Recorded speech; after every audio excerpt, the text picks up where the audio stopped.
ಕೂಡ ಟ್ರಾನ್ಸ್ಲೇಟ್ ಮಾಡಿ ಈ ಪುಸ್ತಕಕ್ಕೆ ಸೇರಿಸಲ್ಪಟ್ಟಿದ್ದೀವಿ. ಸಂತೋಷದ ಸಂಗತಿ ಅಂದರೆ ಸುಮಂತ್ರ ಬೋಸ್ ಅವರು ನಾಳೆ ಮಾಜಿ ಉಪದಂಡನಾಯಕ 6 ಲಕ್ಷ ಸೈನಿಕರನ್ನ ಲೀಡ್ ಮಾಡಿದಂತ ಮಾಜಿ ಉಪದಂಡನಾಯಕ ನಮ್ಮ ಕರ್ನಾಟಕದ ರಮೇಶ್ ಹಲಗಲಿ ಅವರು ಕಾಶ್ಮೀರದ ಇವತ್ತು ಈ ಒಂದು ಕರ್ನಾಟಕ ರಾಜ್ಯಕ್ಕೆ ಭಾರತ ದೇಶಕ್ಕೆ ತಿಳಿಸಬೇಕು ಅನ್ನುವಂಥ ಕಾರಣದಿಂದ ನಾವು ಇಲ್ಲಿ ಸೇರಿದ್ದೇವೆ. ಈಗ ಈ ಪುಸ್ತಕಗಳ ಬಗ್ಗೆ ಮತ್ತೆ ಈ ಕಾರ್ಯಕ್ರಮದ ಬಗ್ಗೆ ನಾನು ಪ್ರೊಫೆಸರ್ ರಾಧಾಕೃಷ್ಣ ಅವರು ಮಾತಾಡಬೇಕು ಅಂತೇಳಿ ನಾನು ಮನವಿ ಮಾಡ್ತೇನೆ.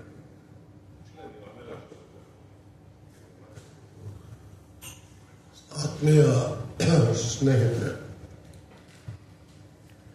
ಸುಭಾಷ್ ಚಂದ್ರರ ಬೋಸರ ಬಗ್ಗೆ ನಮಗೆ ತಿಳಿಯದೇ ಇರೋದು ತಿಳಿದದಕ್ಕಿಂತ ಜಾಸ್ತಿ. ತಿಳಿದದ್ದು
ಮಾತುಗಳು ಎಲ್ಲವೂ ರೆಕಾರ್ಡ್ ಆಗಿದೆ.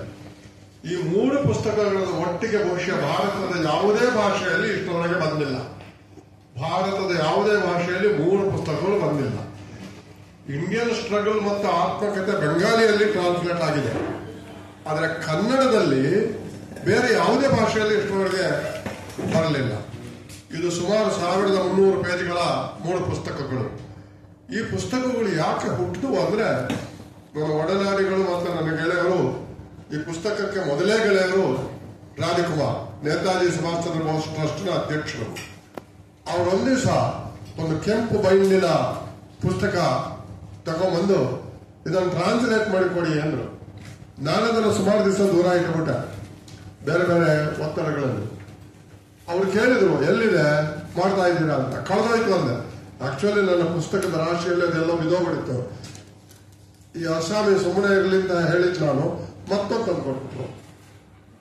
ಅದನ್ನ ಓದ್ದೆ. ಆಮೇಲೆ ನನಗೆ ಅನಿಸ್ತು, ಒಂದು ಅನುವಾದ ಮಾಡುವಾಗ ಆ ಪುಸ್ತಕವನ್ನು ಮಾತ್ರ ಓದೋದಲ್ಲ, ಆ ಪುಸ್ತಕವನ್ನು ಓದಿದ್ರೆ ಆ ವ್ಯಕ್ತಿ ನನಗೆ ಗೊತ್ತಾಗಲ್ಲ. ಅದಕ್ಕಾಗಿ ಸುಭಾಷ್ ಚಂದ್ರ ಬೋಸರ ಬಗ್ಗೆ ಸಿಕ್ಕಿದ್ದೆಲ್ಲವನ್ನು ಓದ್ದೆ. ನಾನು ಒಂದು 10 ಗ್ರಂಥಗಳನ್ನು ಓದಿದೆ, ಅದನ್ನು ಟ್ರಾನ್ಸ್ಲೇಟ್ ಮಾಡಿಲ್ಲ. ಓದಿ ಸುಭಾಷ್ ಚಂದ್ರನ ಮನಸ್ಸಿನ ಒಳಗಡೆ ಪ್ರವೇಶ ಮಾಡೋದಕ್ಕೆ ಪ್ರಯತ್ನ ಪಟ್ಟೆ. ಅವರ ಮನಸ್ಸೇನು ಅಂತ ಪ್ರಯತ್ನ ಪಟ್ಟೆ. ಅದಾದ್ಮೇಲೆ ಅವರ ಆತ್ಮಕಥೆಯನ್ನ ಟ್ರಾನ್ಸ್ಲೇಟ್ ಮಾಡಿದೆ. ಈ ಮೂರು ಪುಸ್ತಕಗಳನ್ನು ಟ್ರಾನ್ಸ್ಲೇಟ್ ಮಾಡಿದೆ. ರಾಜಕುಮಾರ್ ಅವ್ರಿಗೆ ಹೇಳಿದೆ, ಒಂದು ಬೇಡ 3 ಕಟ್ಟು, ಅಂದ್ರೆ 3 ಕಟ್ಟು, ಈ 3 ಪುಸ್ತಕಗಳನ್ನು ತಂದ್ಬೇಡ ಅಂದಾಗ ಅವರು ಧಾರಾಳವಾಗಿ ಒಪ್ಪಿದ್ರು. ಯಾರ ಹತ್ರ ಪಬ್ಲಿಷ್ ಮಾಡೋಣ ಅಂತ ಕೇಳುವಾಗ ಅವರೇ ಮತ್ತೊಬ್ಬ ಗೆಳೆಯರಾದಂತಹ ನನ್ನ ಪುಸ್ತಕವನ್ನು ಮೊದಲ ಬಾರಿಗೆ ಅವರು ಪ್ರಕಟಿಸ್ತಾ ಇದ್ದಾರೆ. ಇದು ನನ್ನ 48, 49, 50ನೇ ಪುಸ್ತಕಗಳು. ನಮ್ದು ಪುಸ್ತಕಗಳು ಅನ್ನೋದಕ್ಕಿಂತ ಗ್ರಂಥಗಳು ಅಂತ ನಾನು ಹೇಳೋದಕ್ಕೆ ಇಷ್ಟಪಡ್ತೇನೆ.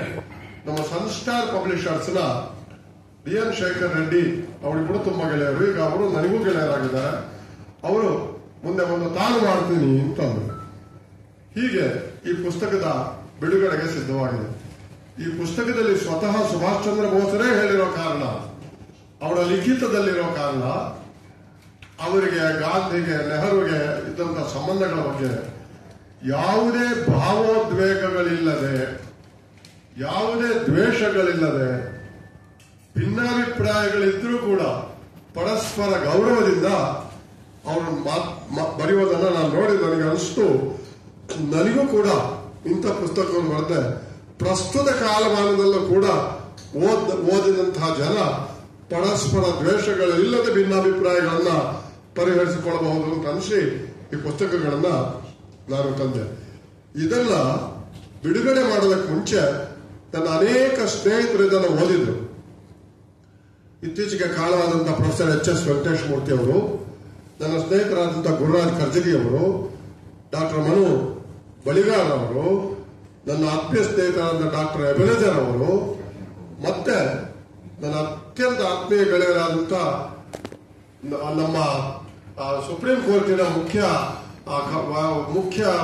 ನ್ಯಾಯಮೂರ್ತಿಗಳಲ್ಲ, ಅವರು ನ್ಯಾಯವಾದಿಗಳು, ಸೀನಿಯರ್ ನಿರೂಪ್ ರೆಡ್ಡಿ ಅಂತ, ಅವರೆಲ್ಲ ಇದನ್ನು ನೋಡಿ ಇದು ಬಹಳ ಚೆನ್ನಾಗಿದೆ, ನೀವು ಮಾಡಬೇಕು ಅಂತ ಹೇಳಿದ್ರು. ನಾ ಅಷ್ಟಕ್ಕೆ ನಿಲ್ಲಿಸಲಿಲ್ಲ.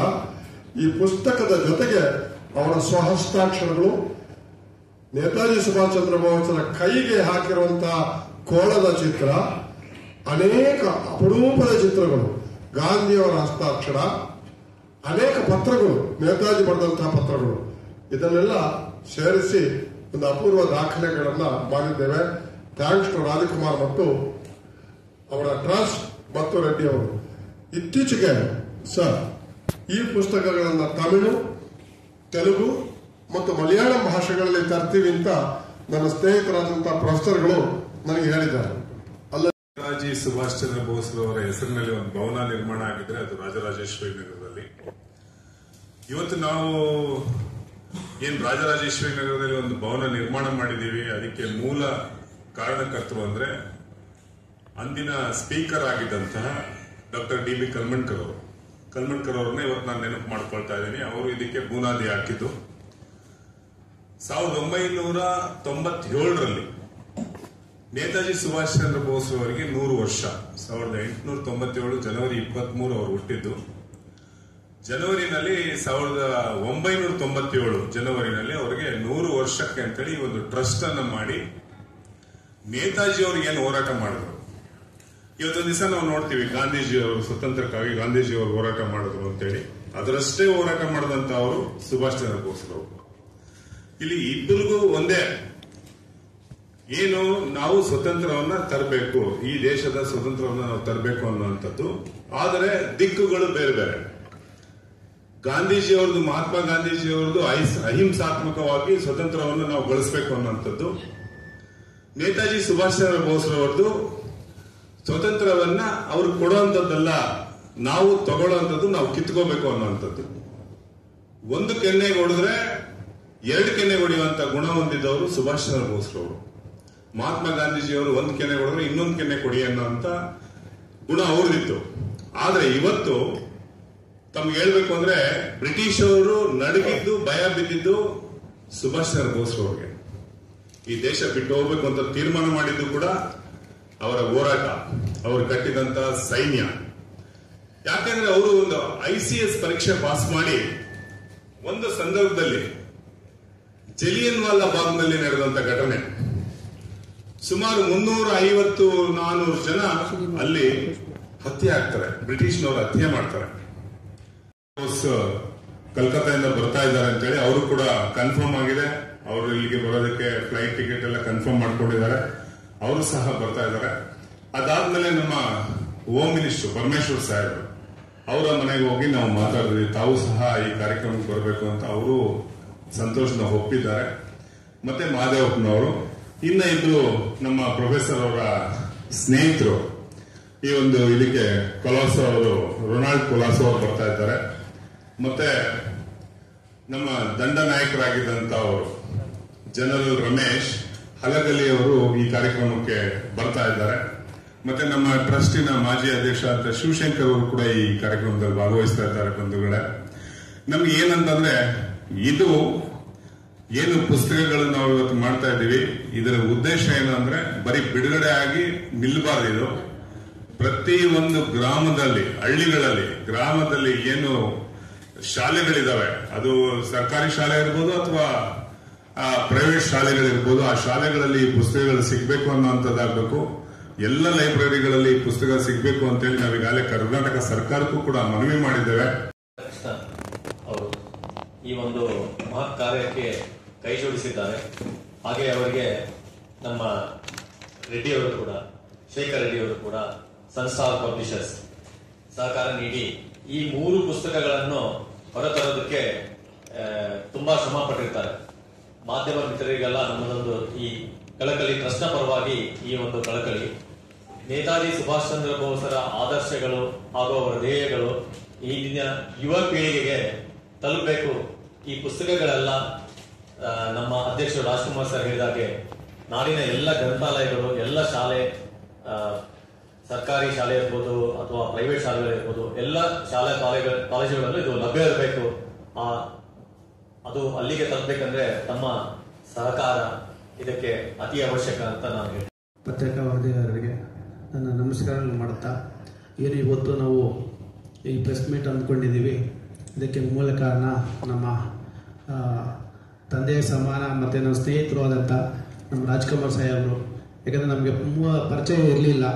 ಕೆ ರಾಧಾಕೃಷ್ಣ ಸರ್ ಅವರಿಗೆ ಪರಿಚಯ ಮಾಡಿಕೊಟ್ಟು ನಮ್ಮ ಸನ್ಸ್ಟಾರ್ ಪಬ್ಲಿಕೇಶನ್ ವತಿಯಿಂದ ಇದನ್ನು ಮುದ್ರಣ ಮಾಡಬೇಕು ಅಂತ ಹೊರತರಬೇಕು ಅಂತ ಹೇಳಿದಾಗ ನನಗೆ ತುಂಬ ಹೆಮ್ಮೆ ಆಯಿತು. ಅದರಿಂದ ಅವರನ್ನು ಯಾವತ್ತೂ ನಾನು ಮರೆಯಲ್ಲ. ಅವರ ಒಂದು ಮಾತಿಗೆ ಬದ್ಧರಾಗಿ ನಾವೆಲ್ಲಿ ಎಷ್ಟೇ ಇದಾದ್ರೂ ಅದನ್ನು ಹೊರತರಕ್ಕೆ ಪ್ರಯತ್ನ ಮಾಡಿದ್ದೀವಿ. ಇದನ್ನು ಮತ್ತು ಹಿರಿಯ ವಯಸ್ಸಿನಲ್ಲಿ ನಮ್ಮ ಕೆ ರಾಧಾಕೃಷ್ಣ ಸರ್ ಅವರು ಸುಮಾರು 80 ವರ್ಷ ವಯಸ್ಸಿನಲ್ಲೂ ಅವರು ಸರ್ ಹೇಳಿದಂಗೆ ಅಮೇರಿಕಾದಲ್ಲಿದ್ದಾಗಲೂ ಅದನ್ನು ಮುತುವರ್ಜಿಯಿಂದ ಅನುವಾದ ಮಾಡಿದ್ದಾರೆ. ಅವರ ತಾಳ್ಮೆ ಬಿಡುಗಡೆಗೆ ಸನ್ಮಾನ್ಯ ಮುಖ್ಯಮಂತ್ರಿಗಳಾದಂಥ ಶ್ರೀಯುತ ಸಿದ್ದರಾಮಯ್ಯ ಸಾಹೇಬರು ಬರ್ತಿದ್ದಾರೆ. ಮತ್ತೆ ಸನ್ಮಾನ್ಯ DK ಶಿವಕುಮಾರ್ ಸಾಹೇಬರು ಉಪಮುಖ್ಯಮಂತ್ರಿಗಳು ಬರ್ತಿದ್ದಾರೆ. ಮತ್ತೆ ಈ ರಾಜ್ಯದ ಗೃಹ ಸಚಿವರಾದಂಥ ಸನ್ಮಾನ್ಯ G ಪರಮೇಶ್ವರ್ ಅವರು ಬರ್ತಾ ಇದ್ದಾರೆ. ಮತ್ತೆ ಮಹಾದೇವಪ್ಪನವರು ಈ ಒಂದು ಸಭೆಗೆ ಬರ್ತಾ ಇದ್ದಾರೆ. ಮತ್ತೆ ಕೋಲ್ಕತ್ತಾದಿಂದ ನೇತಾಜಿ ಸುಭಾಷ್ ಚಂದ್ರ ಬೋಸ್ ಅವರ ಅಣ್ಣನ ಮೊಮ್ಮಗ ಸುಮಂತ್ರ ಬೋಸ್ ಅಂತ ಹೇಳಿ ಪ್ರೊಫೆಸರ್ ಸುಮಂತ್ರ ಬೋಸ್ ಅವರು ಬರ್ತಾ ಇದ್ದಾರೆ. Cover page yes sir.